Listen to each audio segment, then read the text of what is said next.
Hi, everybody. Welcome back. This is Raise the Vibe with Liz, and I'm your host, Liz Peterson. And today I have the pleasure of interviewing Lauren Grace. For those of you who aren't familiar with Lauren, let me go ahead and read her bio for you. So Lauren Grace, owner-operator of Lauren Grace Inspirations, is a highly sought-after business and life mentor, course creator, medium, seer, and host of the Afterlight Podcast with Lauren Grace. Lauren passionately supports spiritual professionals to help them live their best life with a profound focus on time management and cultivating a positive mindset. Lauren's mission is to empower individuals to love their lives and businesses and find true fulfillment. With over 2 decades of experience in radio, online platforms, events, management, marketing, and sales, and being on the spiritual journey for nearly her whole life, Lauren possesses a diverse skill set that enables her to provide comprehensive guidance and training to spiritual professionals. Awesome. Lauren, welcome to the show. I'm so excited to have you. Thank you for having me, Liz. It's so interesting to be on this side of the interview seat. Right? That's how I felt with you last week when I was sitting in the hot seat. Thank you again for having me on your podcast. I had a great time, and I'm super excited to have you on mine. Me too. I love that. I'm excited for what we're going to talk about today. Yeah, so I want to learn more about you and your mediumship and your life as a seer. So let's jump right in and tell me a little bit about your journey with your psychic abilities. Did you always have them since you were a child? Are they just coming on right now? Can you tell us a little bit more about what brought you to this moment in time? Yeah, it's sort of funny, when you're talking about that I've been on my spiritual path for most of my life. And then you go, how old am I again? And, it's a long time, when we think about it in terms of human lives. But if we were to go way, way back, as into our past lives, it's such an interesting thing, the spiritual path and the psychic abilities and, even life as a medium. So I guess what I could say is that I had a fabulous upbringing, an amazing childhood.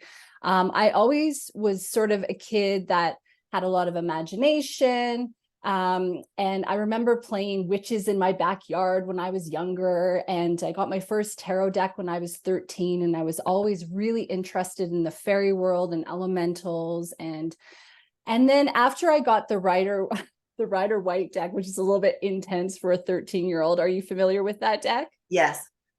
Yeah. So it's like, whoa, maybe that wasn't the best intro. I really got into a lot of Doreen Virtue's work, so angel cards and the like. So I do sort of feel that I've always sort of dabbled with connecting with spirit in this lifetime.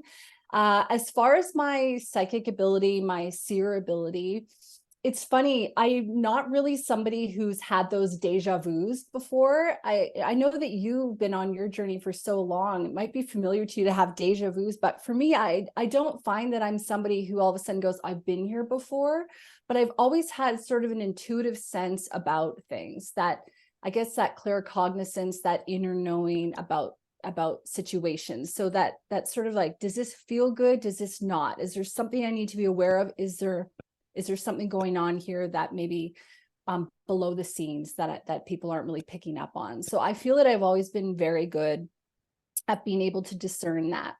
So a couple of years ago, I was made redundant from my corporate job, and I had just quit the spiritual path for 4.5 years. And so I was finding my way back to it again. And I decided to start my podcast, the Afterlight Podcast. And it was on that podcast that I started to interview professionals such as yourself. And I went, oh, wait a minute, I'm empathic. And it opened up this whole world of understanding for me, where I never really understood that before. Being on the spiritual path, I knew I was kind of aware of that there were other things going on. I used to dream about people who had passed over and stuff like that, but I never really understood about life as an empath, which I really think has sort of propelled me to the next stage in my evolution, I guess you could say, my journey.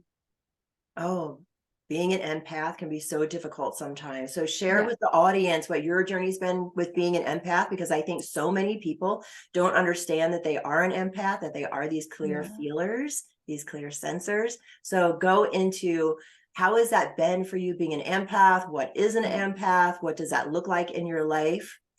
Okay, yeah. As soon as you said that, I got shivers. I'm like, okay, I hear their like spirits like, give it, girl. Okay, here we go.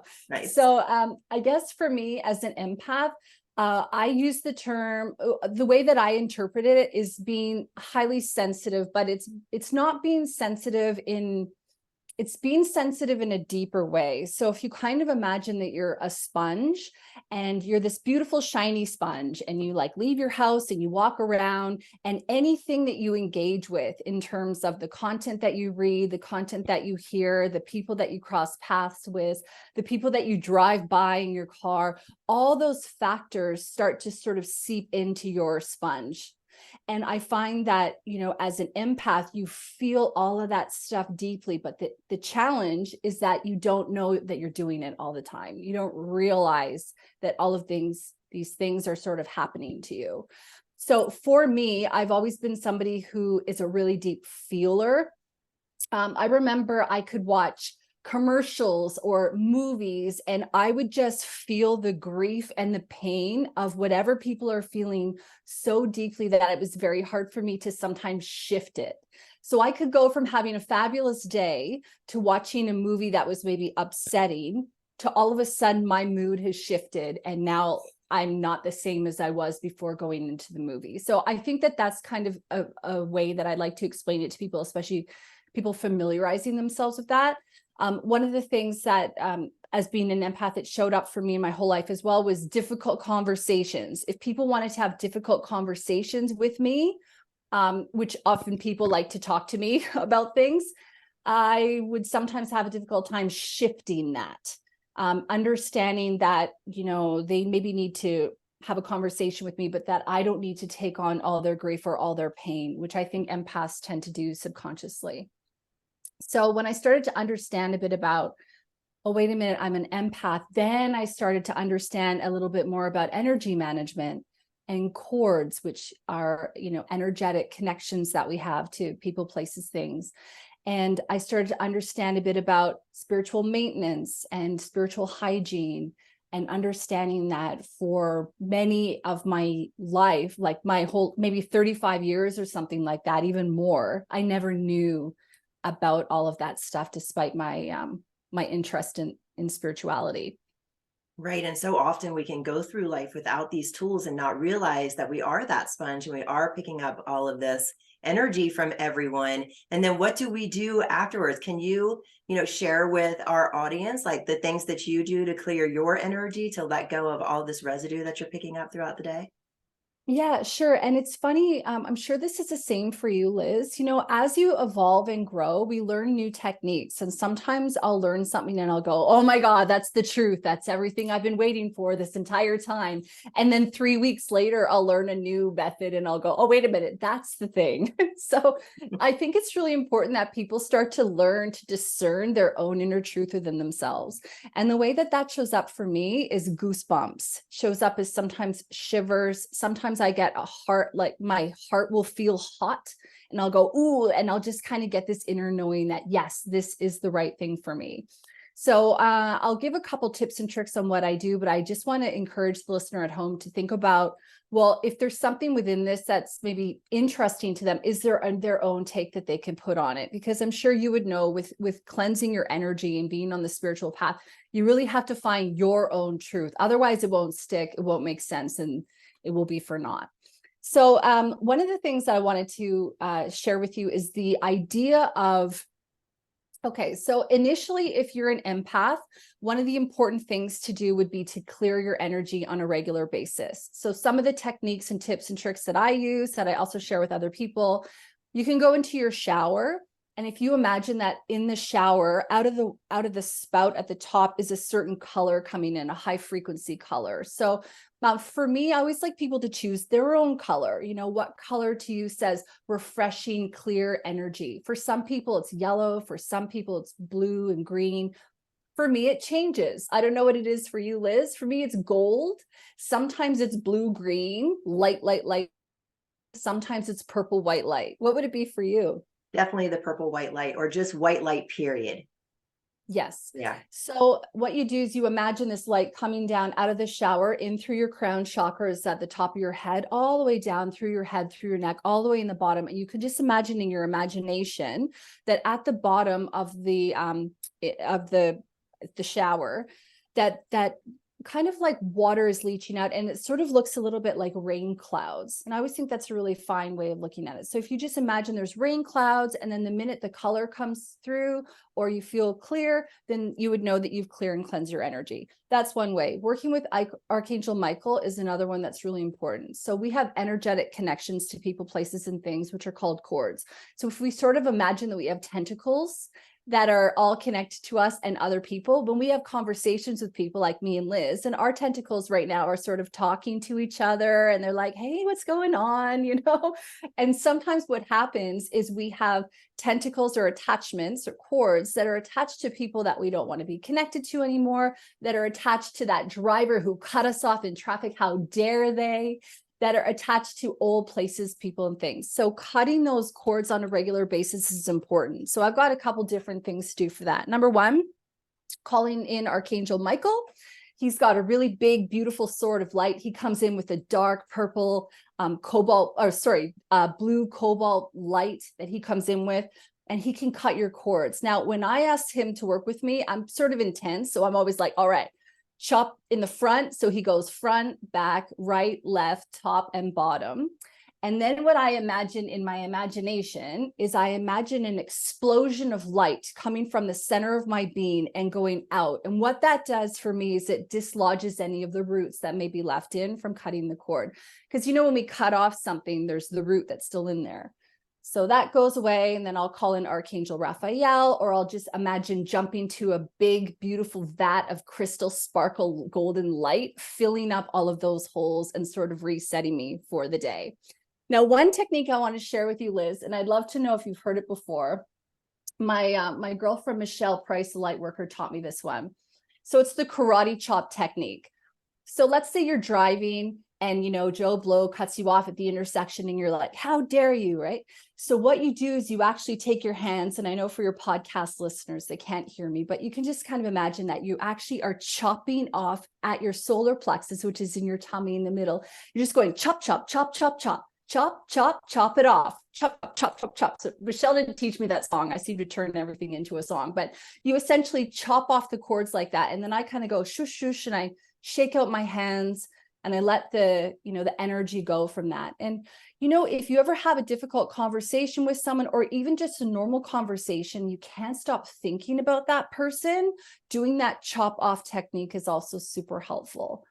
So let me see the shower. I mean, I could go on and on and on. One thing I do want to say is this cool idea, and I'd love to hear your thoughts on it. So I was always taught to protect with white light energy. Okay. I was always taught. So you go in the shower, you clear and cleanse your energy, you step out, and you put yourself in some kind of a shield. Now, as an empath and somebody who's an intense empath in terms of I feel things very, very deeply, I have a 7-layer shield that I put on. So every single layer is a different look, feel, texture. And I always encourage people to be very clear on what their shield looks like, so that if you're ever in a situation where you're afraid or somebody's up in your space, Liz, I'm sure it happens to you, when people talk to you really close and you're like, dude, you're right in my energy, step out. I just go shield, shield, shield. And then my shield is just automatically on. And because I've set it up and I know exactly what it looks like, I just feel confident that it's there. Anyway, I've always been taught to have a protection of white light energy. Were you always taught that as well? Yes, 100%. Yep. All the teachers teach white light, put yourself in a bubble. You can do the mirror. Exactly. Yeah. Exactly. So on my show a couple months ago, I interviewed this woman, Dr. Susan Corstone. We were talking about chakras. And so we're in the show, we're talking about, energy protection, blah, blah, blah. She goes, yeah, I always use rainbow light and as protection. I went, what? And I kind of, like mic drop. I was very confused. I thought, rainbow light? Why would you use rainbow light? So this is her idea. And I wanted to share it with you because it's so cool. And I really think it's just so neat. Okay. So number one, the idea is that when we have white light, that we need to protect ourselves from something. So we are automatically putting ourselves on the defensive. So for me, when I heard that, I was like, that actually resonates as truth for me. I can see that because as an empath, super sensitive, you're kind of always aware that there's all this stuff going on that you don't want to absorb. So, you have that defensive sort of energy, which I think in a way is actually causes problems with being able to receive. That's another discussion. So you have the white light energy, and the white light energy really brings in that sort of subconscious feeling that you need to protect yourself against something. I'm just going to throw 100%. Yep. I'm right with you. Yeah. That's Okay. great. Keep going. So she's like, yeah, but if you think about it, people are subconsciously constantly looking for energy of the things that they need that they don't have. So let's just use you and me as an example. Let's just say, Liz, today you're just not feeling very brave. You're not feeling super powerful for whatever reason. Okay. In your solar plexus chakra, your middle chakra in your tummy, yellow, you may be feeling a little bit low. You may notice that I'm feeling fierce today. I'm like, I got my ducks in a row. Here we go. I'm feeling brave. I'm feeling courageous. You may subconsciously wanting to be drawing in a little bit of my solar plexus energy, now creating a cord, creating an attachment. So the idea that Susan says, which I really resonate with, was so magic, was saying that people are just going to subconsciously try to take energy from you. They're not wanting to do it. They're not out there going, I'm going to take your courage today, but they're out there going, oh, my energy is low. I'm going to see what I can find to help me fill it and feel better. So when we can bring in rainbow light, now the rainbow idea is connected and corresponding to the 7 main chakra centers, which we won't go over today. I'm sure your listeners are familiar, they can Google it, but it's connected to all the main 7 chakra centers. So the idea is that if we are intentional, instead of putting a white light of protection around us, that we put a rainbow light of protection around us. Now, we're putting a rainbow light of protection around us with source energy, with God's light, with, creator, whatever you want to call it. And so all of a sudden, we have a abundance of extra energy, a plethora of extra energy that we are now encased in this beautiful rainbow light. And I'm feeling emotional while I'm talking about it, which is interesting. And so what we're doing is subconsciously we're saying, hey, you know what, Liz?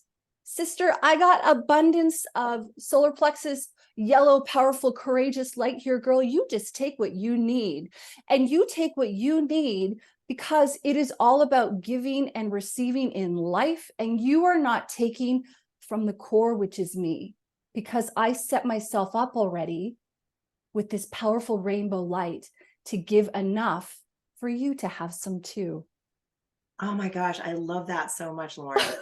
I love everything you just said from beginning to end, from working with Archangel Michael. I work with him all the time. I love how you brought in that extra, like after you've done front, back, sides, up and down. I do it too. Love Doreen Virtue. I don't know if you got it from her too, but love working with that. And I love how you blew it out afterwards to get those little tendrils and roots that hang on. And gosh, I could go on and on. I am super curious. You said you surround yourself with a 7-layer shield. Now, then you brought up the rainbow shield. Did you see it as corresponding with your auric layers that correspond with your chakras? That's funny. So I think, so originally when I understood about shielding my energy, because I never learned that until like 3 years ago, which, surprises the hell out of me, I gotta say. But I started with one shield and then I started with another one. And then over time, I've added on the different layers. So it just so happens, divinely ordered, of course, divinely orchestrated, that there are 7. And then the rainbow light is kind of like, it almost seems as though it's a beautiful conclusion. It ties that whole concept together nicely. It really does. And I love the abundance mindset. Like I am full and I am abundant. We are givers. We are receivers. We're working with each other all the time on an energetic level. We don't even realize it. Go ahead, source me as I source myself. And then through that, like maybe subconsciously, you will go, oh, this is an abundant source of energy. How do I tap into that myself? Right. And then your energetic system will pick up a cue to go, okay, I can self-source and be there for other people as well. We're in this together. I love that. That's making me think of, I think I shared it with you when we last chatted and I stopped to record, but I'd love to bring it up again, because I think it's really apropos of what you just brought up there in terms of, yeah, I have enough here. You have enough. I'm happy to share it with you. And it was that affirmation that I read from Florence Scovel Shinn. And the idea is basically that we are enough as we are already. And it's so cool because I read the book, The Female Archangels by Claire Stone is amazing. And she was actually talking a lot about don't bring in Archangel Michael, bring in your higher self and do it yourself, because you are a sovereign being and you are powerful beyond measure. And I was like, damn, okay. So I did that. But I still like working with Michael, which we could say, is almost a personification as well of our own energy. But that being said, I digress. The affirmation with Florence Scovel Shinn was, I cast over my burdens to the Christ light within and I go free. And I'm paraphrasing because I added burdens where she was more specific about situations, but it's just reinforcing that idea that we are complete as we are. We have enough in ourselves. And I think a big thing that we sometimes forget is how powerful we are. And in fact, that's one of the things that stopped me from being a medium for a long time, was because I was afraid of what was outside of me that I couldn't control, instead of realizing that I had everything I needed within. Wow.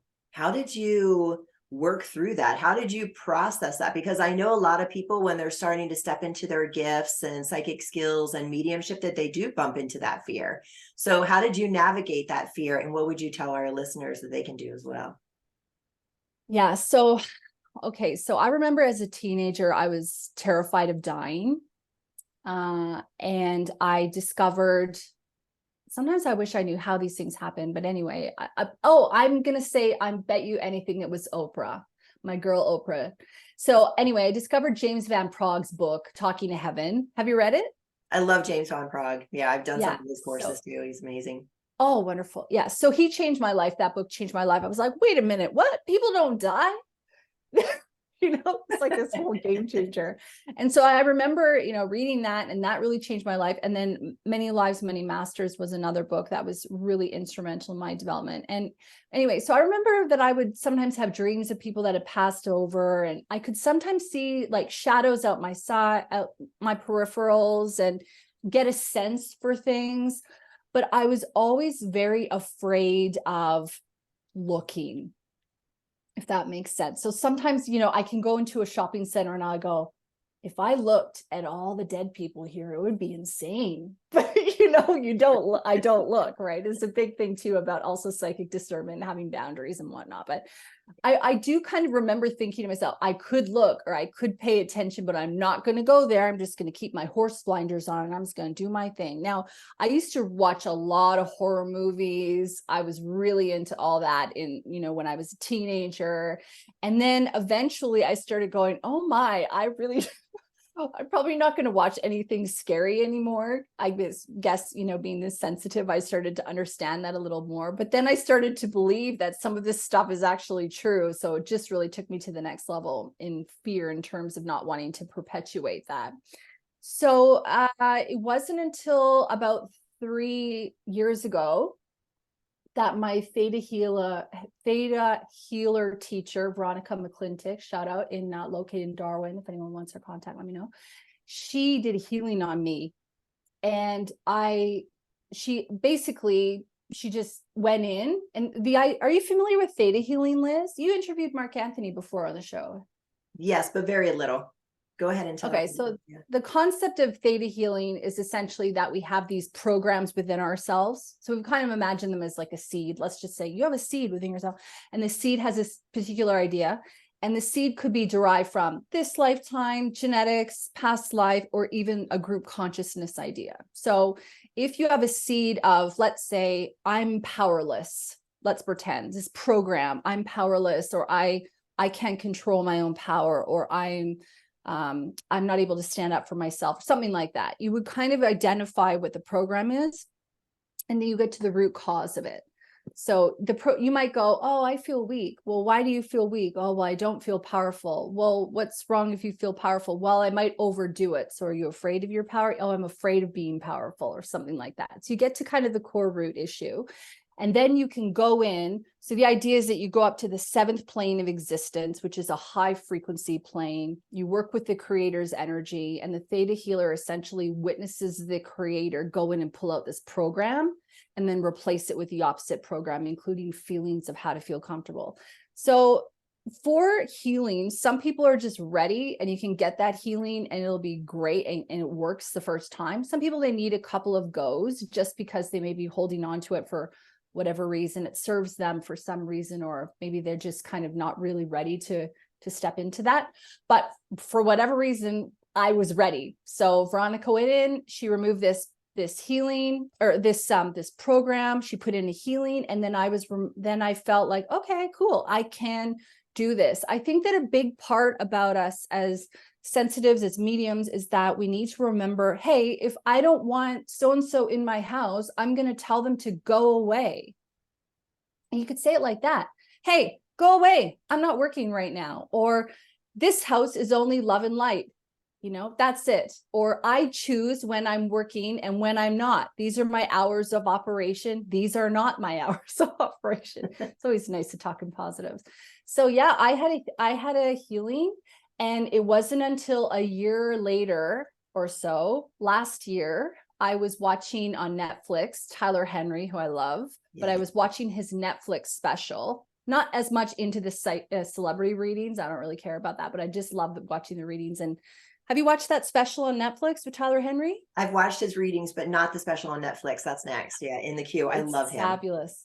Yeah, it's wonderful. So I watched that, and I remember thinking to myself, if I can bring any healing to a parent or a child, anyone who's lost somebody that they love, if I can bring a glimmer of hope to them that reminds them and encourages and lets them know that we live on, we just shapeshift into something new and different, then I want to be doing that. And that's when I really understood that that's a big part about where my future is doing mediumship. So after that, I started working with a mentor and started doing a lot of practice sessions, and now I do that as a service. Nice. How has that opened up for you since you started doing that? Can you describe like what you were drawn to? If somebody's got these abilities coming on for them right now, like what is a process they could go through in order to sort of hone their mediumship skills or open that up for themselves?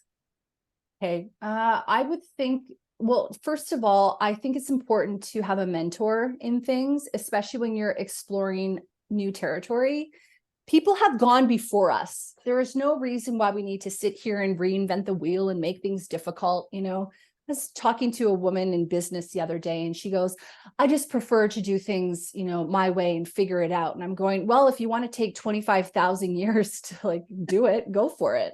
But if you want to fast track success, get a mentor, take a course, So number one, I think it's important to find a mentor, especially somebody that their work, their ethics.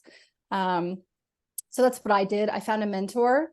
One of the things too that I was talking about earlier, so you have to find your own truth within stuff. So sometimes my mentor may say to me, hey, this is the way that I do it. And I'll go, well, that's not going to work for me. It doesn't make sense for me. I'm going to twist it and do it like this. So I think it's finding a mentor. I think it's jumping in without having any expectation. So the first time that I did a mediumship reading, so basically we had one session. She wanted to assess what clairs I had. So my seer psychic gifts. So we went through that. And then the next session, she goes, okay, so I have this person. I want you to connect with them. And that, I literally was in the body of somebody else. I looked down, I saw her shoes, and I started talking like her. And this was a woman who had been, it was a really difficult reading because this woman had been murdered basically. And I thought, wow, talk about throwing me into the deep end. So It was really interesting. And I know you would experience this as well. It's sort of like when you're doing, because if I had said that to myself a year ago or 2 years, I would have said, all right, girl, you get out. Like I would never even attempt to do anything like this. Right. But when you are in that state, when you've done your meditation and you're protected and you have your guides there and you're just wanting to be of service with the highest intention and the highest good of all, you don't have the same fear and the same concerns as you do when you're just in your normal state of being. So it's as though we have two brains. We have our God consciousness, higher awareness brain, and we have the ego brain that thinks everything's the end of the world, right? And wants to make everything a big deal. And when you are legitimately in it and in the zone and channeling that, you just deliver the information, and you deliver the information without telling the story, without adding judgment, without having any ulterior motive than to just be the channel for source. And that energy just comes in and it leaves you just as quick. And so I guess I'm not sure if I'm really answering your question, but the idea would be to go slow or at the pace you feel comfortable with. I think it's about having a mentor and taking those steps to make sure you're doing things in an order that you can handle. And it's practicing. It's not being afraid to get it wrong. I did over 40 free readings for people before I started looking at this as being a service, that I would be charging for, because I wanted to, I'm sure it's the same for you, learn from every experience. Every reading is a bit different. Your guides, sometimes they'll show you something one way and then they'll show another way. And then you go, oh, I like that. Show me like that next time. You learn this new language that you have with them. And so it's about giving yourself, oh, I get that. Thank you. So it's about growing in confidence and trust for yourself and knowing that you don't have to get it right all the time. It's just about being there and being of service and doing the best you can, and not from an ego point, from a Christ-like perspective, a higher self perspective. Nice. I like that description, Lauren. Thanks for sharing that. When you were describing your mediumship, it sounded like it went beyond that evidential mediumship and really into that physical mediumship where you're, in their body, you're seeing their shoes, you're feeling their body. Explain the difference between the types of mediumship. Okay. So, number one, I will say that what I'm able to do is sometimes dependent on my sitter as well. So the person I'm reading for. So I'll have some people that I'll read for, and they'll just be, to describe it, they'll Lauren, I was just giving you all the energy and all the love I could. I was just throwing it all at you. And you get high on that, like high in the sense that you can raise higher to get the information that you need. Because as a medium, we essentially raise our vibration and spirit lowers their vibration, and then we meet in the middle. So when you are a sitter getting a reading, I get some people, they come in, they got their closed arms, like, oh, okay, here we go. What's this going to be about? And some of them are in grief, and that's what happens as well. And I totally get that. But when we can open up a little bit to just the possibility of something happening that's cool and magical, and that there's a possibility here that we're going to connect with source energy, with spirit, with our past or loved ones, it changes the whole game. So I will say that I do find that sometimes affects my ability to, or what I'm getting through. Now, some people come in really strong. Normally for me, because I'm all the clairs, I can see them. So I'll see them and I'll be able to paint a little bit of a description, what they look like. Sometimes their energy is so strong, it's as though this huge wind has just been blown at me, and I go, whoosh, hello, now I got to talk like this with my hands. I had a father or grandfather the other day, and I was like, I got to talk like this. I got to do my hands like this. I got to slap them together. Come on, I need you to work with me, right? Stuff like that. So you just kind of like change. Some people, all of a sudden, I'll be shouting and really excited, more than usual. And then other times I might be softer, like the soul is really delicate. So sometimes it can show up in that way. It might just naturally change my mannerisms. So that's sort of the physical stuff that kind of happens. Now, also, because I'm clairsentience, which, by the way, if anyone's resonating, empaths can often be very clairsentient, so we feel a lot. And that is something that I've really had to work through, the fear of that. When I started mediumship, my mentor was working with me, and she was like, you want to really feel into this. And I didn't want to do that. And I didn't want to feel it because I didn't want to own it and then not be able to shift it. But she said to me, yeah, but very often when you feel an ailment, like sometimes I'll get so nauseous, I just feel super sick or really cold or really sweaty, or like just something's not right. Like my head hurts, I get really fuzzy. As soon as I sort of have that and then acknowledge it, I can shift it. And sometimes I just tap my collarbone and I'll be like, okay, got it, got the message, move it on. So that's how it shows up physically for me. When I'm looking clairvoyantly, I can see shapes, colors, I can see people, I see scenes play out, sort of like a movie, but my eyes are open. I'm a seer that sees my eyes open.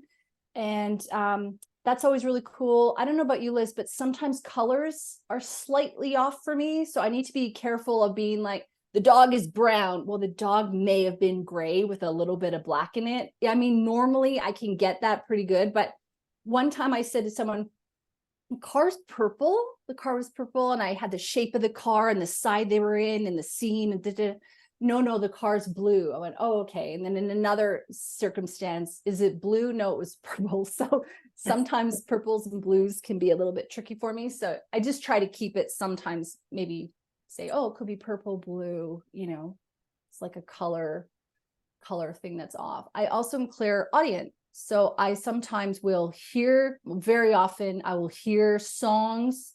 Songs are a huge one. Words.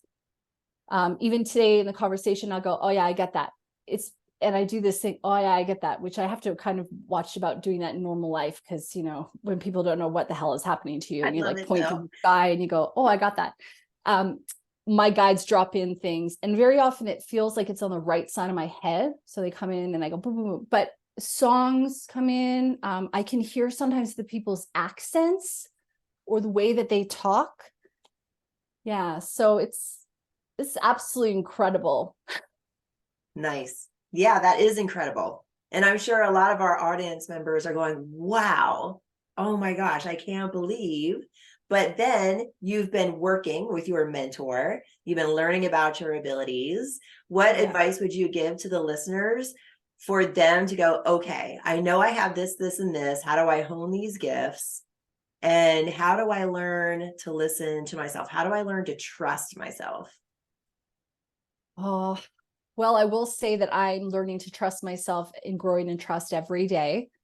So one of the things that we want to look at is our language around that. So I don't say things like, I don't trust myself, or I'm improving every day and learning to trust myself. It's listening to those small little things that we get, those little intuitive hits. So someone offers you an offer, say they extend an offer to you. Do you want to go for coffee? All of a sudden your heart feels warm. Oh, my heart feels warm. That might be a sign that that's a yes for me. Cool. Oh, I feel anxiety. Okay. I feel a little bit of anxiety. Is that because I shouldn't go? Or is it because I'm just nervous? Right? You need to discern that. So sometimes anxiety is there because on the other side of fear is a miracle waiting for you to happen. And sometimes you have to push through and be a little bit uncomfortable for a second. But that's different than feeling this feeling of maybe dread or crippling anxiety where you go, no, I absolutely cannot do it. So I think a big part about getting started is starting to notice how you're physically react to opportunities, to challenges, to things that show up in your life. How do you discern truth for yourself? For me, as I said earlier, goosebumps is a big one. Sometimes I just know it as true. I don't even have to think, oh, is that true for me? I just know right away. Boom, truth, boom, truth, boom, not truth. Okay, so that's one way we get started. Definitely have a mentor. So look at other mediums around. There are so many of them. See if you like their style. When I go on YouTube, Instagram, I can listen to somebody. I can sometimes just see their photo and know if there's a connection or not. Or I'll listen to them talk for 1 second and I'll just know right away if there's a connection or not. Evidential mediumship is very important. That personally is super important to me. Evidential mediumship is basically where we bring through evidence of the person who's passed. So for example, when I'm connecting with the soul and I say, I want to talk about betting on the horses. They bet on the horses all the time. I want to talk about the train. He worked at the train station and lived on the train on the railroad. Okay, cool. So things like that are really, really good. You can get dates, names, places, those sort of things are good. For me, when I'm reading, I always want evidence to come through, and then I'm happy to deliver messages, advice, things like that come through. But I really want my sitter to feel that we are connecting with someone that they can connect to, that they know without a doubt. Otherwise, for me, just a message isn't the same without the evidence. So I think finding an evidential medium trainer is really important to do that. It's also giving yourself permission to not get everything right all the time. Now, sometimes when we're reading, and it's just practice, when you're reading, sometimes I'll say to someone, I'm getting the letter C here. And they'll go, no, I don't think. And I'm going, no, it is a C. There is someone with a C name here in the family that I need to talk about. C name, C. I don't really care. I said, it's fine. Let's write it down. You can come back to me, or it may drop in later. So it's really interesting. And then normally what happens, I'm sure you know, oh, it is C. Charlie was his son. Right. Okay. Right. But people don't always remember that in the time. So when you can practice being confident with yourself and delivering what you get, that's going to grow your skill set. I also think practice. There are so many people who are willing to spend time with you, and they're gracious because they know you're practicing. So if you get a couple of things wrong, it's not really a huge deal. And you don't have that big pressure of feeling that you need to be something other than what you are, which is just working at it and practicing. Right. It's so important to get that practice too. So if they're looking for a mentor, how can they work with you? Is this something that you have started doing yet? Would you have a recommendation for our listeners? Oh, yeah. Well, I work with Michelle Price, the light worker. I was also in for almost a year, I've been involved in a development group as well. So a development group is very good. I don't teach people mediumship because I don't think I'm the authority on that yet. There may be a time. I'm definitely the authority in other areas for business and life development, but not mediumship. So Michelle, our Price to Light worker, I'd recommend you check her out. She's fantastic. Julie Ryan's got a fabulous course that teaches. Jennifer Rose medium. She's fantastic. I think Leanne, the barefoot medium, does training as well. I think Jamie Day, she does training as well. These are people I've had on my show that are really fantastic. So I would recommend that's a great place to get started, but happy to answer any DMs if people want. Yeah, but you have to really connect with that person, isn't it? Because, you know, somebody's going to listen to me and go, oh, I'm really connecting with you. And other people may go, no, it's not for me, which is fine. Because there's a lot, you know, abundance mindset. There's more than enough for the world, you know, just got to find what suits you. That's awesome. And I love how you can just rattle off everybody's name. That was fantastic. Do not ask me to do that. That is not going to happen. It's your show. I'm not interviewing you, Lucky. I also love how you brought up the mediumship circle and a psychic development circle, right? It's so important to do that weekly or biweekly or every other week practice too. Yeah. I did that myself, worked with somebody every week in a mediumship development circle, and it was fantastic. I'm getting ready to start my own here locally in Tacoma while I'm at work on Tuesdays. Super looking forward to that and hoping people will join in. So what was one thing that you found that was an obstacle for you? One thing? It doesn't have to be one. It can be many. I think my biggest obstacle, let me reframe that. The thing that I am improving on every day. Oh, I love that. Is mindset for me. It's mindset. It's not spiraling. It's not living in my head. I'm somebody I'm a high achiever. So I always have 4 or 5, 25 books on the go. I'm always in a master class. I'm always learning and training with someone. I'm listening to 25 podcasts. I'm always just hungering to improve myself and be the best version. And I feel in a way that when I can do all the work and I can give my golden nuggets to people, they don't have to do all that. The challenge with that is that I can often be in my head a lot. And so sorry, I'm getting sorry, I just got like a crazy frequency in my right ear. So I'm like, okay, who's here? Probably mom. She's been around. I think the reason why you use the letter C is because my mom is Connie. I don't know if when you're doing your talks, if you always use the letter C as an example, but I'm like, okay, because she's been around since before the recording. Yeah. Oh, that's okay. Fantastic. I love that. Well, I just got a high Z, which is interesting. However, for me, right side for me is male energy, but it would be on your left side, which is interesting because we're on Zooms, we're opposite. But okay, yeah. So spiraling is a big one for me. So for me, it's about understanding that, okay, I need to do certain things in my life so that I'm not crazy in my head. So yoga is important. Going out for walks is important. Meditation is important. I also have different tips and tricks that I do to quiet the mind. For example, I go 5, 4, 3, 2, 1. I'm not my mind. I'm not my mind. I'm not my mind. I'm very clear on when I'm talking in my head and remembering that we have a choice to keep the narrative going or not. Sometimes I just spiral and I go, I'm allowing myself to do this. Why am I doing that? Being a little bit more compassionate with myself is one of the things that I'm improving on. Understanding that I'm doing the best that I can and I don't have to be perfect. That's something that I'm improving on. Just learning to love myself for who I am, despite whatever shortcomings I think I have. That's a big part of it, I think, for me. Opening up my heart more. I think that as an empath, I'm kind of using this crutch, but I think that I always, because of the sensitivity factor, I think that it was just easier not to feel all your emotions all the time because it's so much when you're feeling everyone's stuff.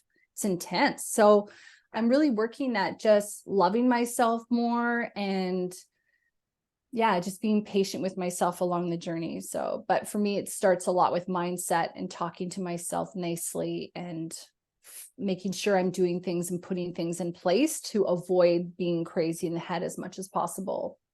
Nice. I love that. I think I'm a work in progress there too. And I love that 5, 4, 3, 2, 1. I am not my mind. I'm not my mind. Like that's fantastic. I love any way that we can kind of flip the switch on when we start, on the hamster wheel of life, in our minds, and we can turn that off. I think that's uber important. And then that also helps us in our, psychic development, our mediumship development is that differentiating and being able to catch those, right? That awareness that we have about what's going on in our mind, because when we start to do the mediumship, we have to release the mind in order that surrendering of the mind to allow. Can you talk a little bit about that differentiating and that surrendering of the mind during practice? Yeah, definitely. For me, when I'm going to go into a reading, it's as though I can flip a switch and I'm in. But if I take the time to set up properly in terms of meditating 5-10 minutes before, opening up all my chakras, protecting my room, going up to the 7th plane, coming down, I have these sort of things that I do to really elevate me higher. That really helps me to get out of the head and then just into the receiving mode. Meditation, though, is a really great way of being able to do that. I know a lot of people can meditate and then they'll do automatic writing where they'll just write their impressions, write things that they get from there. Some people meditate and then do an oracle card for the day or, try to get some clarity from their guides to assist them. So meditation is automatically going to set you up for an instant reboot, basically. So that's a huge thing that I would recommend you do. For me, when I'm working, that's always important to do, but I can just flip a switch all of a sudden and then I'm working. And then I find that as long as I'm feeling good, which is pretty consistent, then I'm able to really reach and then receive. It's just like a practice thing that you do. So it's kind of, you go, okay, right. That's right. Thank you. Okay. One of the things that I so my background's radio broadcasting. That's what I originally went to school for back in the day. Nice. And so dead air is not an acceptable thing in radio, right? You just don't have dead air. So when I first started mediumship and I'm reading for somebody, I've always felt the need to keep performing for them, right? Where, you're my sitter, you're sitting there and I'm going, okay, I better keep you entertained while I try to discern this information. Well, that actually was really causing me some problems because I wasn't doing enough listening. I was doing too much talking because I had this need, this insatiable desire to be able to fill the space. So what I did is on the direction of my development teacher, Andrea Haddad, incredible. She suggested that I just say, okay, I'm just going to look, listen, and feel right now. So I go, oh, cool. Okay. So I just say, all right, I'm just going to look, listen, and feel right now. And then I give myself that space. And when you give yourself that space for a minute, you can come back to your breath. You can come back to a period of no thought. One cool exercise that I learned from Eckhart Tolle is this, where you go, what will my next thought be? And then you sit and you wait and you watch the thought. So what will my next thought be?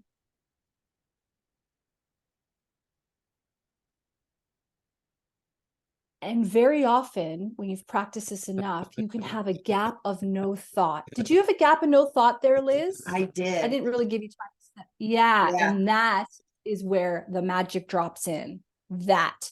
And I remember I taught one of my clients that, and her jaw nearly hit the floor where she went, because that was the first time she'd experienced that fleeting moment of peace.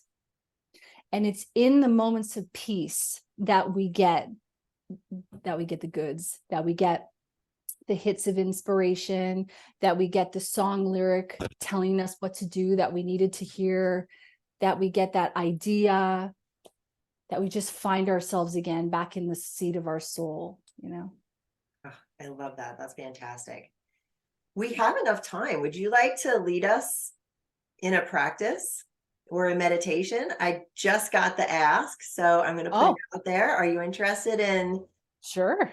Leading everybody? What would be the focus of that? Is it just to come back to ourselves? Is it to meet a guide? Is it? How about I let that be your choice? The first thing that pops in. Okay. Trusting spirit right now. I hear that. They're telling me inner child.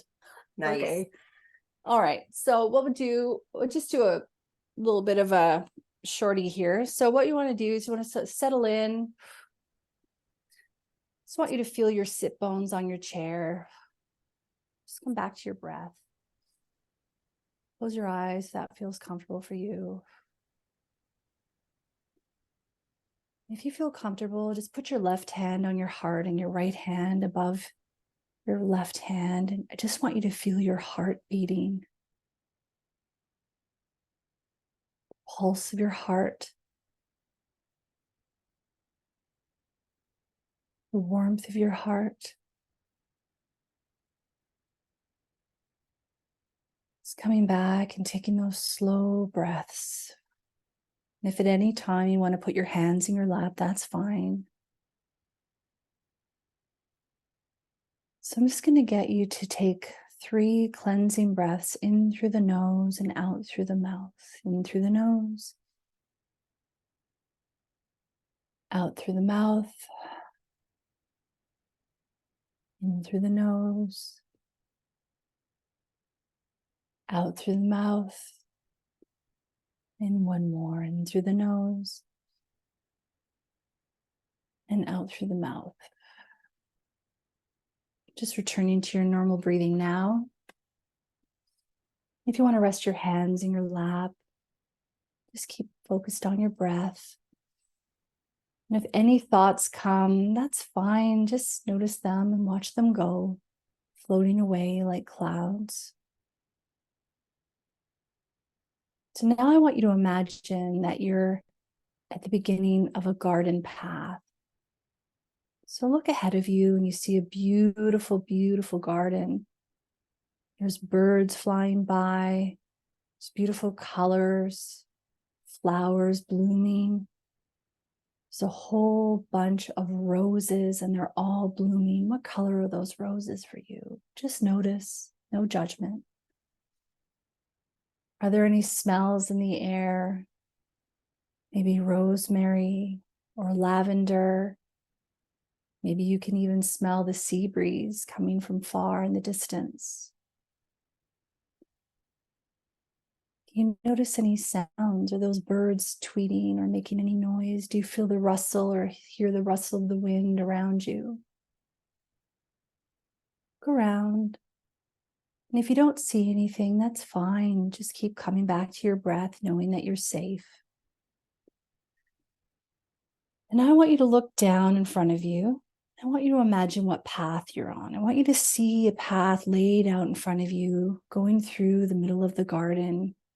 I want you to notice how excited you feel about this because you know there's a special guest waiting for you at the end of this path. So is the path rocky? Is it grass? Is it sand? Notice what the path is like for you. And now I want you to slowly start to walk along it. Got nowhere to be, nothing to do. Just keep walking along the path.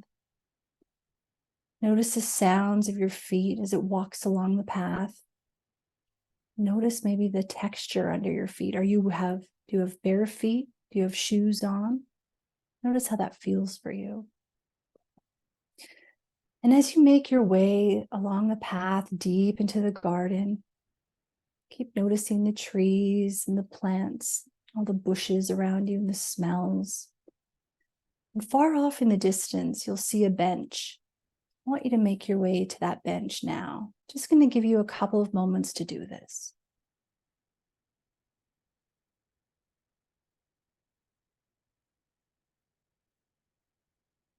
Now, as you come up to that bench, I want you to notice what it looks like. Is it wooden? Is it made out of rock? Is it made out of cement? Does it have a back? Just notice this bench. Are there any cushions on it? Go ahead and take a seat. Come back to your breath. Keep breathing in through the nose, out through the mouth. Safe in this beautiful garden on this beautiful bench with nowhere to be. This is your happy place. Now I want you to notice whether or not you can hear laughter. Might be the laughter of a child, might be the laughter of a teenager, might be the laughter of someone younger than you, even in their 20s, 30s, 40s. Whatever age, it doesn't matter. Just notice, do you hear this laughter? Notice where it's coming from now. Get up off the bench if you need to, or look around. Maybe they're close by. Just give you a moment now to discern where this laughter is coming from and who's making the laughter.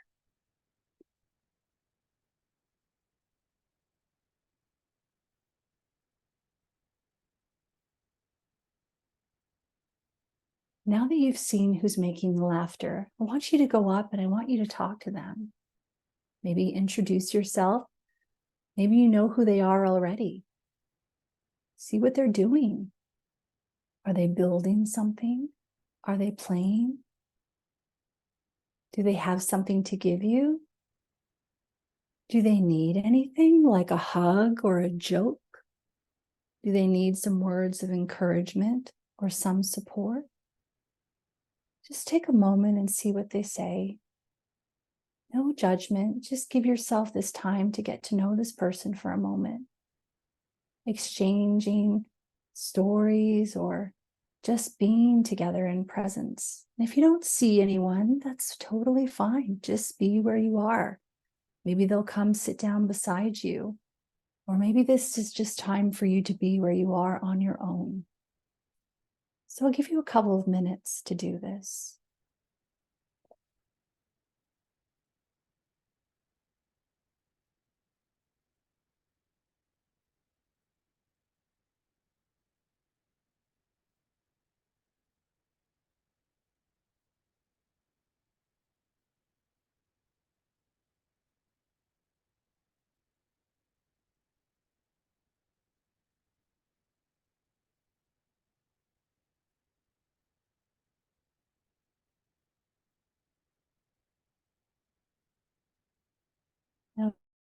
given a little bit of time to get a message or exchange something, this person wants to lead you somewhere special.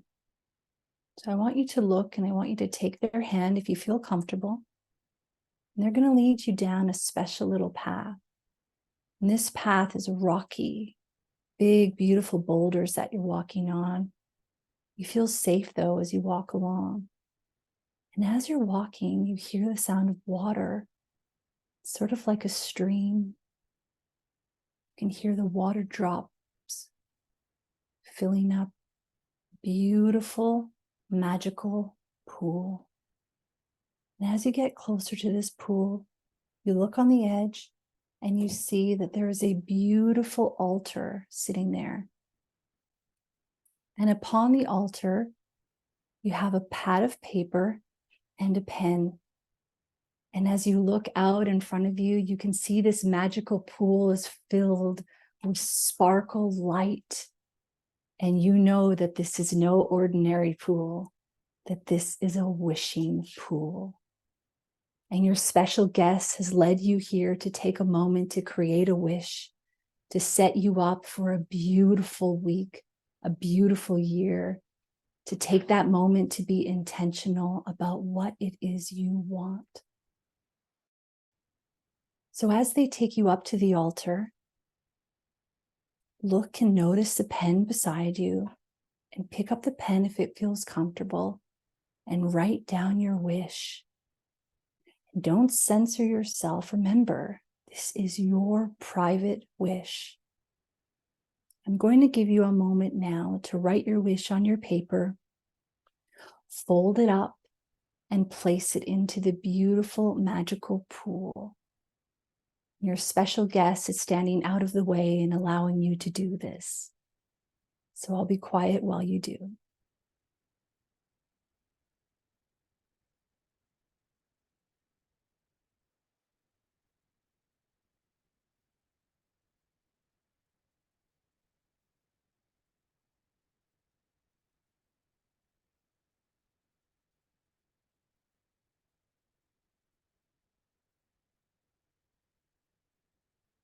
Placing your wish in the magical pool, watch as it slowly submerges. And then you notice that all of a sudden there's turbulence in the pool, as though your magical wish is shifting and shaping into something new. Bubbles start to spring up and sparkles start to lift out of the water. And all of a sudden, your wish has turned into a beautiful golden butterfly. And the butterfly soars high and high and higher above you and takes off into the clouds to deliver the wish and to grant you your wish. Now it's time to head back. So your special guest takes your hand again and leads you back to the path, leads you back to the bench, and says goodbye to you. And remember, your special guest is always here, and so is your magic pool if you ever wish to make another wish or have another conversation. I'll give you a moment now to say goodbye as you make your way back up the path to where we began.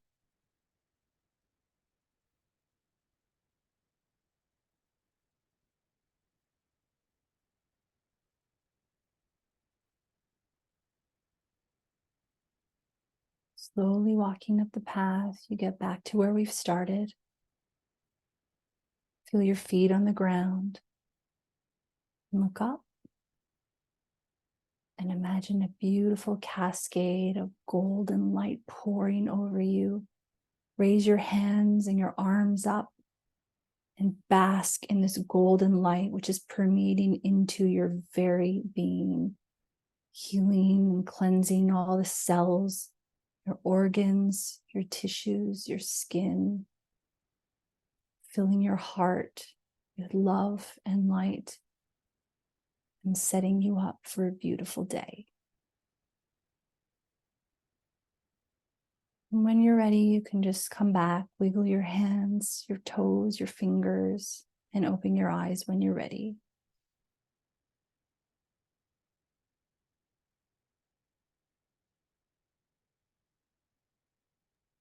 Oh, that was so good. Lauren, thank you so Oh, good. much for that guided meditation. That was beautiful. Oh, it was lovely.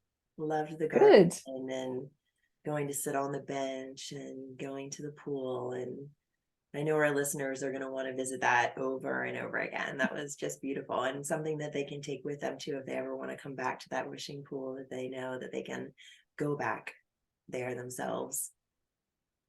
So often we don't ask ourselves what we want, right? And when we can go, oh, wait a minute, I can have a wish. Well, yes, you can have many. Nice. That's beautiful. Lauren, this has been so much fun. It's been such a pleasure to have you. You're a plethora of information and so much joy. Feel like you're a soul sister. You're just speaking my language. Yes. Love having you. Thank you. I always ask my guests before we wrap things up if they have a jewel of wisdom to share with the audience. So I invite you to share a jewel of wisdom with us. I think that, what I was going to say coerced, but encouraged to say is that, remember that you're doing the best that you can, and that's perfect. And remember to give yourself grace, and that we don't have to have it all figured out. And it's not about, being perfect. It's about learning as we go.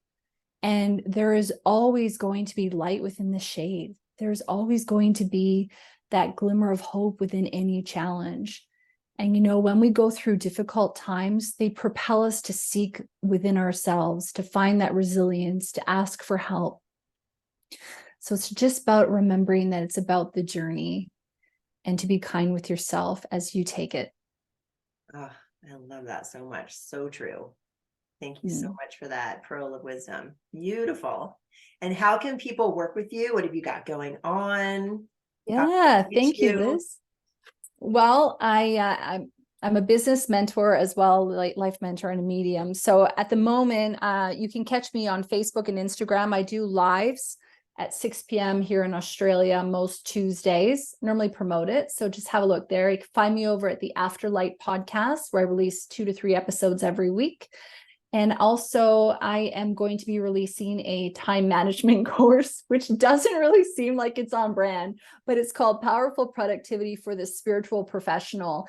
And one of the reasons why I'm going all in on that is because I fully believe that spiritual professionals like yourself, like me, we have gifts to share with the world. We've got products, we've got services, we've got offers, we've got wisdom. And when we know how to manage our time to overcome overwhelm, to avoid procrastination, to know how to prioritize, we get more of our energy back. We get more of our life back. We get to then all of a sudden have created space for friendships and psychic development and our spiritual journey, and run successful businesses. So time management for me is a huge opportunity for people to really reclaim their life. And that's why I'm really going in on that. So you can get all the details from me at laurengraceinspirations.com. Love that. That sounds fantastic.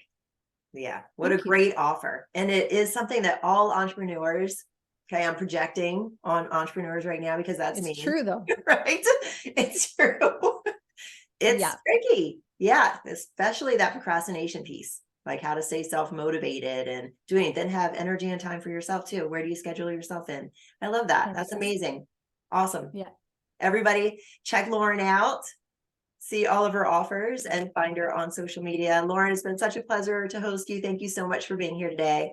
Thank you, Liz. Thank you for having me. It's been great.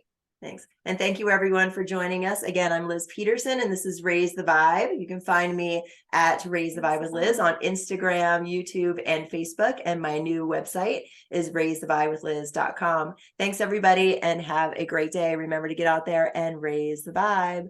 Bye everybody. Bye Lauren.